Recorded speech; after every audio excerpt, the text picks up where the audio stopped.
فاطمه عباسیم. بفرمایید خواهر فاطمه. خسته نباشه. حال شما خوبه؟ خیلی ممنون. واقعا خسته نباشه. خیلی زحمت کشیدن. دست شما در نکنه. چشم رژیم پر میشه. تبریک بگم که پیروزیت تروریست، همین تبریک بگم فروغ جاودان، همه فروغ ایران، زهرا غفاری و احمد رسول da yad olunsun. خیلی دلم تنگ شده صحبت کردم، اما ببخشید خجالت بکشم چون دیر اومدم. ببخشید. ابدا نباید خجالت بکشید. شهدا کجاند و اگر می بودند اون دوتا رو میگم. بله. دوتایی از گل بهتران رو. کدوم شهدا؟ بله هم فروغ دوتا رو.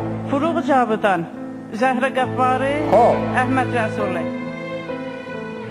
احسن. من حاضرم، درسته پیرم اما عقیدمın üstünde muştu muhkemem. Erfiş gelir yanı yanı, semti tutuldur her yanı. Az kalıptı inşallah rehber Meryem ala İran'ı. Erfiş bir cengi, bala bir cengi, bir cengi.